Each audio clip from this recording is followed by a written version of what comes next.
জয় গুরু বন্ধুরা, জয় গুরু। তো দেখুন বাইরেটা আমি আছি এখন আমার মন্দিরে। তো আজ অনেক দিন পরে কিন্তু সকালবেলা আসছি আজকে পুজো দিতে। তো সকাল এখন বাজে কিন্তু 11টা, 11:30 বেজে গেছে। তো আজ বৌমা একটু মানে তাড়াহুড়ো ছিল, তো একটু দেরি হয়ে গেছে উঠতে, আজকে পুজোটা ও দিতে পারেনি। তো রোজই কিন্তু ও সকালে পুজো দেয়, আমি বাইরের কাজগুলো সব সামলে রান্নাবান্না করি, সকলকে খাওয়া দাওয়া দেওয়া সমস্ত কিছু করি। তো আজকে কিন্তু ও আর পুজোটা দিতে পারেনি, সেই কারণে কিন্তু আমি আজকে আসছি মন্দিরে। তো সকালের সমস্ত কাজ করে কিন্তু, আর সকালে একবার স্নান করলাম, রান্নাবান্না সব ঝাড় ফাড় দিয়ে পরিষ্কার করে সকলকে খেতে টেতে দিয়ে এখন কিন্তু আবার দুপুরের জন্য রান্নার জোগাড় করে রেখে শুধু ভাতটাই করেছি, স্নান করলাম, আবার কিন্তু এই যে পুজোর জিনিস গুছিয়ে নিয়ে আবার এখন পুজো দিতে আসলাম। তো এই হচ্ছে আমার মন্দির। দেখুন প্রথমে রয়েছে রাধা গোবিন্দ, মা সরস্বতী, তারপরে এখানে রয়েছে শান্তি মাতা আর হরিচাঁদ ঠাকুর, তারপরে রয়েছে লক্ষ্মীনারায়ণ, বিশ্বকর্মা ঠাকুর, মহাদেব, এখানে গণেশ, এখানে রয়েছে মহাদেবের শিবলিঙ্গ, এখানে রয়েছে আমার ছোট্ট গোপাল, আর এখানে রয়েছে আমার ঠাকুরের মানে শ্রী শ্রী ঠাকুর অনুকূলচন্দ্র জগজ্জননী, বড়মা এবং বড়দা, শ্রী শ্রী বড়দা এবং শ্রী শ্রী আচার্যদেব। তো এই হচ্ছে আমার মন্দির। তো দেখুন পুজোর জন্য কিন্তু সমস্ত কিছু গুছিয়ে নিয়েছি। তো এখন পুজো আরম্ভ করব। পুজোটা হয়ে গেলে আপনাদের একবার দেখিয়ে দেবো। তো একটু তাড়াতাড়ি করতে হবে, কেন কি এখনও রান্না বাকি আছে। তো এই হচ্ছে আমার সমস্ত আয়োজন, আর এই হলো আমার ঠাকুরঘর। তো উপরে রয়েছে অনেক দেবদেবীর ছবি, মানে ফটো যেটা আমরা বলি। তো যখন যেটা দরকার হয় সেই পুজোর সময় সেটাই নামিয়ে কিন্তু পুজো দেওয়া হয়। আর উপরে রয়েছে পুজোর জন্য যা মানে প্রয়োজন হয় সে সমস্ত জিনিসপত্র। আর এই পাশ থেকে কিন্তু রয়েছে অনেক ঠাকুরের ছবি এবং ঠাকুরেরই পুজোর সমস্ত সরঞ্জাম, বাসন কোসন সমস্ত কিছু এপাশ থেকে রাখা হয়েছে। আর এখানে রয়েছে হারমোনিয়াম, ঢোল, এখানে আছে মানে চাকি, ঝনঝনি, আর এখানে রয়েছে গীতা, ভাগবত, রামায়ণ, মহাভারত এবং ঠাকুরের নানান রকম গ্রন্থ। তো এই হচ্ছে আমার ঠাকুরঘরের সমস্ত কিছু। তো এখন আমি পুজো শুরু করব। এখানে নিয়েছি ফুল, আর আজকে শুধু তুলসী পাতাই আছে। দুর্বাটা আজকে শনিবার, তো আজকে না হলেও হবে। তো এই যে হচ্ছে শান্তি মায়ের আর হরিচাঁদ ঠাকুরের দুজনেরই আলাদা আলাদা ঘট, আর এটা হচ্ছে মা লক্ষ্মীর ঘট, আর এটা হচ্ছে আমার মায়ের বড় মায়ের ঘট। তো এটাতে আমি ঠাকুরের জন্য জল রাখি, জলটা এখানে নিয়ে নিয়েছি। আর আজকে নিয়ে এসেছি 3 রকম ফল। তো কতবাবু গিয়েছিল ঘুরতে, তখন আসার সময় কিন্তু ফল নিয়ে আসছে। তো বৌমা একদিন দিয়েছে, আজকে নিয়ে এসেছি পেয়ারা, বড় একটা কুলগুলো ভীষণই মিষ্টি। আর এই ফলটা কি জানি না নাম, তবু যাই ফল এনেছে আমরা যাই আনুক না কেন ঠাকুরকে নিবেদন করে করি কিন্তু। তো ফল একবার দেওয়া হয়েছে, বৌমা এই ফলটা দেয়নি, আর নিয়ে আসছিল নানান রকম মিষ্টি। তো মিষ্টি কালকে মিষ্টি দিয়েই ভোগ দিয়েছিল ঠাকুরকে। আর এখন আমি এই ফল এবং উপরে বাতাসা আছে, বাতাসা দিয়ে কিন্তু পুজো দিয়ে দেবো। তো গুছিয়ে নিই পুজোর আয়োজন। সবার প্রথমে কিন্তু প্রদীপ আর ধূপকাঠিটা ধরে নিয়েছি। এটা একটু পরে ধরাবো, এটা সঙ্গে সঙ্গে মানে গোছাতে গোছাতে রাখলে ধূপটা শেষ হয়ে যাবে। তো আরতি করার সময় ওটা ধুয়ে নেবো। প্রথমে দিয়ে দিচ্ছি গ্লাসে জল, এটা হচ্ছে গোপালের জন্য, আর এখানে হচ্ছে ঠাকুরের। তো আগে কিন্তু আমার ঠাকুর ঘরে অনেক কিন্তু মানে আয়োজন থাকতো, তো এখন একটু সমস্ত কিছুই মানে কমিয়ে দিয়েছি সময়ের জন্য, পেরে ওঠা যায় না। তো সেই কারণে কিন্তু আগে কিন্তু আমার 12খানা এরকম থালা গ্লাস কিন্তু পুরোটা এই লম্বা সেলফে কিন্তু লাইন দেওয়া থাকতো। যে কয়জন ঠাকুরের মানে ছবি রেখেছি বা মূর্তি রেখেছি সকলকে কিন্তু থালা গ্লাস দিয়ে কিন্তু ভোগ নিবেদন করতাম। তো তারও কিছু কারণ আছে, সে কারণে কিন্তু এখন আর সেটা হয়ে ওঠে না। তো দিয়ে দিচ্ছি মায়ের ঘটে লাল ফুল, এখানেও মা শান্তিনাথের ঘটে লাল ফুল, আর এখানে দিয়ে দিচ্ছি হরিচাঁদ ঠাকুরকে এই যে চন্দন কালারের ফুল, আর দুটো একটা সাদা ফুল। ফুল এখন অনেকই কম, রোদের সময় যেহেতু, সেই কারণে কিন্তু এখন বেশি ফুল পাওয়া যায় না। তো এখানে গোবিন্দ, রাধা গোবিন্দর মূর্তি আছে, তো সেখানে দিয়ে দিচ্ছি গোবিন্দকে একটা চন্দন কালারের ফুল, এটা ওনার খুবই পছন্দ। আর রাধারানীকে দিয়ে দিলাম একটা গোলাপি রঙের জবা। আর এখানেও সরস্বতী ঠাকুরকেও দিয়ে দিলাম জবা ফুল গোলাপি রঙের, আর একটা দিয়ে দিচ্ছি এখানে সাদা ফুল।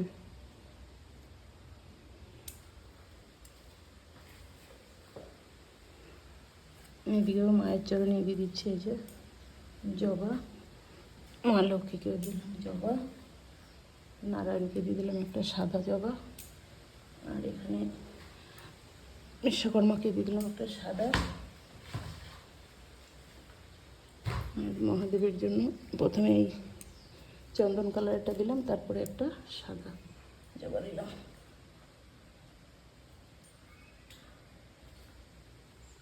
তো শিবের লিঙ্গে এখানে 3টে ধাপ হয়, তো এইখানে প্রথমে দিলাম সাদা, তারপরেও একটা সাদা, আর নিচেও দিয়ে দিলাম একটা সাদা। এখানে কিন্তু তুলসী পাতা দেব না।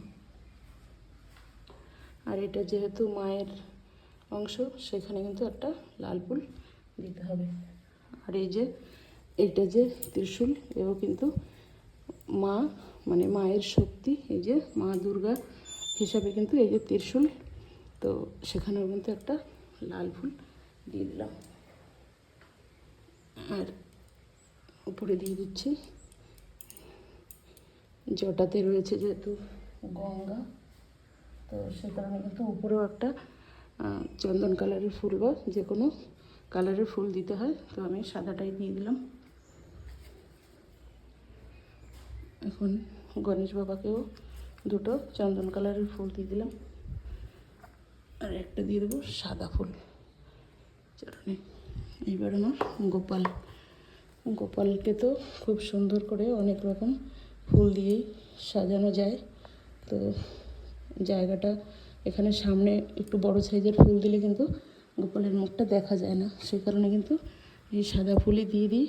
আর পাশ থেকে দিয়ে দেবো দুটো এই যে চন্দন কালারের ফুল।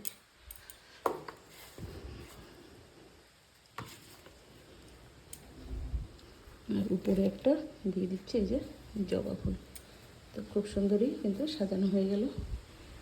আর এখন আমার ঠাকুরের আসনে, তো প্রথমে মায়ের ঘটে দিয়ে দেবো আমি লাল জবা, 3টে জবা ফুল দিয়ে দিলাম। তারপরে দিয়ে দিচ্ছি ঠাকুরের চরণে এই যে সাদা ফুল, তো যেমনই আছে সেই রকমই অল্প অল্প করে কিন্তু দিয়ে দেবো। তারপরে মায়ের সামনে এই যে মায়ের চরণে জবা ফুল একটু বেশিই আছে, তো একটু থালাটা ভরে দিয়ে দিচ্ছি জবা। আর এখানে রয়েছে বর্দা, তো এখানেও একটু সাদা ফুল দিয়ে দিলাম কয়েকটা। যখন বেশি ফুল থাকে তখন বাটিগুলো পুরোটাই ভরে দিই, তখন খুব ভালো লাগে। তো এখানে রয়েছে আমার ঠাকুরের গ্রন্থ, যা রোজ আমি সন্ধ্যায় পাঠ করি, নামধান প্রার্থনার পরে এই বাটিগুলো আমি পাঠ করি। সেটা কিন্তু আমি আমার ইউটিউব চ্যানেলেও কিন্তু দিয়ে থাকি, আপনারা অনেকেই দেখে থাকবেন। সন্ধ্যায় কিন্তু আমার সন্ধ্যার পরে কিন্তু বাণী পাঠগুলো আমি অনেক সময় কিন্তু দিই। তো আর কয়েকটা ফুল রয়ে গেছে, ওখানে বাইরে আবার তুলসী তলা আছে, তুলসী গাছের জন্য কয়েকটা রেখে দিলাম। আর এই দুটো এই এখানেই দিয়ে দিচ্ছি আসলে, এই পাশে একটা আর এই পাশে একটা, এই হয়ে গেল সাজানো।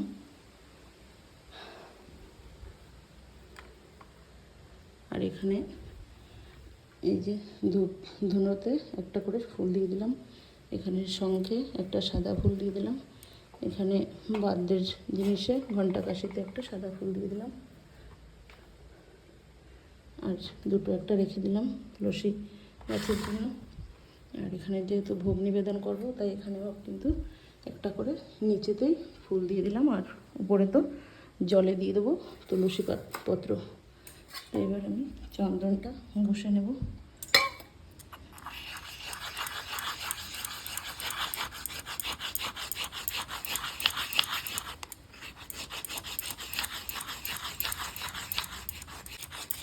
এখানে কিন্তু আমি এক হাতে কাজ করছি আর এক হাতে আমি ক্যামেরা ধরেছি, যেহেতু স্ট্যান্ডটা আমি আনিনি। আর স্ট্যান্ডটা যেহেতু আমার ছোট, সেরকম বড় স্ট্যান্ড নয়, যেটা আমি কিচেনে কাজ করার জন্যই এনেছিলাম।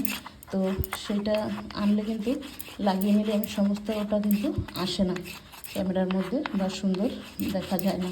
সে কারণে আমি কিন্তু এক হাত দিয়েই সমস্ত কাজগুলো করে নিচ্ছি এবং আপনাদের সঙ্গে সেগুলো শেয়ার করব, সেই কারণে এভাবে তুলে ধরছি। তো হয়ে গেছে কিন্তু আমার চন্দন। তো আমি এই যে এই অঙ্গুলি দিয়ে কিন্তু আমি সকলকে প্রথমে চন্দন পরিয়ে দেবো। তো সবার প্রথমে কিন্তু আমি রাধারানীকে চন্দন পরাই। তো এই যে চন্দনের ফোঁটা দিয়ে দিলাম, তারপরে গোবিন্দকে, তারপরে সরস্বতী ঠাকুরকে। এইবার একে একে লাইন দিয়ে কিন্তু আমি এই ডান দিকের দিকেই যাব। তো নারায়ণকে দিয়ে দিলাম, লক্ষ্মী মাকেও দিয়ে দিলাম, এবার বাবা বিশ্বকর্মাকে দিয়ে দিলাম, মহাদেবকে দিয়ে দিলাম, এবার গণেশ বাবাকে দিয়ে দিলাম, এবার আমার গোপোষণাকেও একটু দিয়ে দিলাম।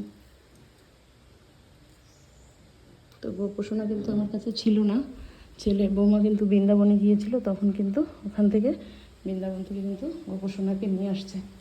তো এনেছে যখন, গোপাল সেবা কিন্তু দেওয়া অনেকটাই কঠিন। তো সে কারণে কিন্তু আমি কিন্তু কখনো গোপালকে আসনে রাখিনি, কেন কি আমি যেহেতু একা মানুষ, আমার কাছে কিন্তু অতটা সময় হয় না, এবং ছোট গোপাল শিশু, ওনাকে কিন্তু খুব সুন্দরভাবে কিন্তু নিয়ম করে সমস্ত কিছু করতে হয়। তো সেই কারণে কিন্তু হয়ে ওঠে না। তো এখন একটু গীতা ভগবতী দিয়ে দেবো এবং সকল যন্ত্রে একটু ছুঁয়ে দেবো। আর ফুল তো হয়ে গেছে, এবার তুলসী পত্রগুলো চন্দন মাখিয়ে যেখানে যেখানে দেওয়া সেখানে সেখানে কিন্তু দিয়ে দেবো। নারায়ণ দেবের কিন্তু শিরে থাকে তুলসী, যেহেতু তুলসীকে কিন্তু নারায়ণ মস্তকেই স্থান দিয়েছিল, যেহেতু সে সর্বদা সৎ এবং সত্যতা ছিল তার মধ্যে, সেই কারণে কিন্তু তার শ্রদ্ধা ভক্তি এবং সত্যতায় তিনি খুশি হয়ে কিন্তু তার স্থান কিন্তু লক্ষ্মী কিন্তু তার মস্তকেই রেখেছিলেন। তো গণেশ বাবাকেও দিয়ে দিচ্ছি চরণে তুলসী। এখানে তুলসী চরণেও দেওয়া যায় বা বক্ষেতেও কিন্তু দেওয়া যায়। আর এখানে দিয়ে দিচ্ছি গোপোষণাকে দু চরণে দুটো তুলসী। আর এখানে কিন্তু বড়দাকে দেব না এবং আচার্যদেবকেও দেব না, শুধু আমার ঠাকুরের চরণে দুটো তুলসী এইখানে দিয়ে দেবো। এই যে থালার মধ্যে যেহেতু ফুল নিবেদন করা হয়, সেখানেই তুলসী দিব।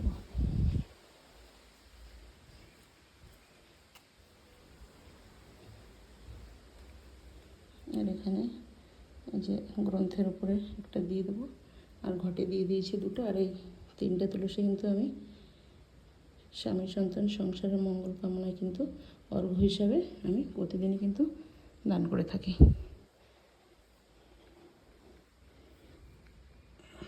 তো হয়ে গেল তুলসী দেওয়া। আর এখানে কিন্তু আমি এই যে গীতায়ও কিন্তু দুটো তুলসী পত্র প্রদান করব। এইবার দিয়ে দেবো জলে হরে কৃষ্ণ হরে কৃষ্ণ হরে কৃষ্ণ হরে কৃষ্ণ হরে কৃষ্ণ হরে কৃষ্ণ হরে কৃষ্ণ হরে কৃষ্ণ কৃষ্ণ কৃষ্ণ হরে হরে, হরে রাম রাম রাম রাম হরে হরে, হরে কৃষ্ণ কৃষ্ণ কৃষ্ণ হরে হরে, হরে রাম রাম রাম হরে হরে।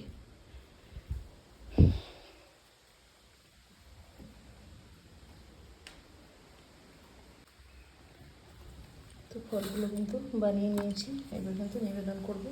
প্রথমেই আমি গোপালকে নিবেদন করছি। প্রথমে একটা বাতাসা দিয়ে দিচ্ছি, তারপরে এই যে কুলটা পিস পিস করে নিয়েছি, এখানে এক পিস দিয়ে দিচ্ছি, এখানে এক পিস দিয়ে দিচ্ছি, আর এখানে এক পিস নিবেদন করছি। পেয়ারাটা ভিতরে লাল, তো পিস করে পেয়ারাও দিয়ে দিচ্ছি।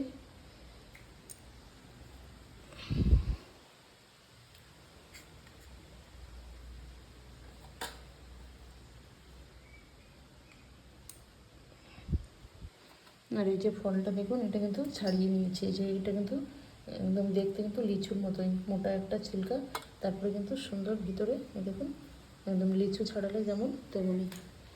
প্রথমে গোপালকেই নিবেদন করলাম, তারপরে ঠাকুরকে এখানে দিলাম, আর এখানেও একটা দিয়ে দিলাম। তো আজকে বাতাসা আর 3 রকমের ফল দিয়ে কিন্তু ভোগ নিবেদন করলাম, আর অল্প অল্পই দিয়েছি, বেশি দিলে দিও কিঞ্চিত না করিও বঞ্চিত, সেই হিসাবে কিন্তু বেশি দিয়ে এখানে পরে তো সঙ্গে সঙ্গে আর প্রসাদটা নেওয়া হয় না।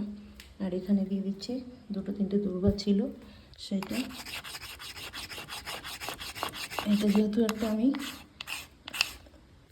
তামার ঘট আছে আমার, মানে পাত্র আছে, সেটা কিন্তু করি। তো একটু চন্দন, দুর্বা,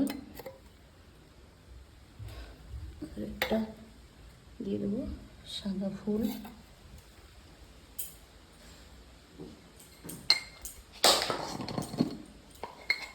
তার মধ্যে দিয়ে দিচ্ছি একটু যে পঞ্চশস্য বানানো আছে, তিল ধান সমস্ত কিছু মিলানো,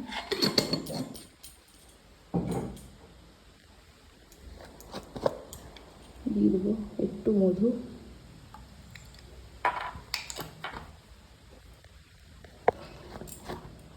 আর দিয়ে দেবো একটু ঘি। তো এই সমস্ত একসঙ্গে মিশ্রণ করে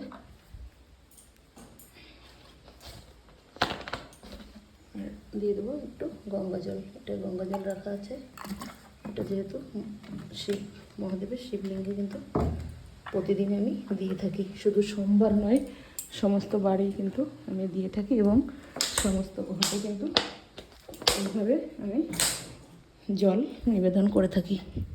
তো এই যে সমস্ত বানিয়ে নিলাম, সে পাত্রটা আজকে একটা রয়েছে, তো সে কারণে কিন্তু এটা আমি মিশিয়ে নিলাম। আর এটা আজকে মাজতে পারিনি, তো এটার মধ্যেই ঢেলে নিলাম এগুলো সমস্ত।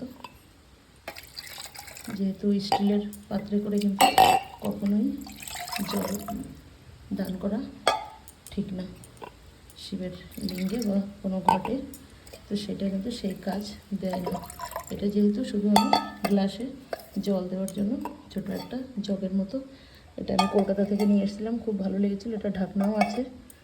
তো এটা যে রেডি করে নিলাম।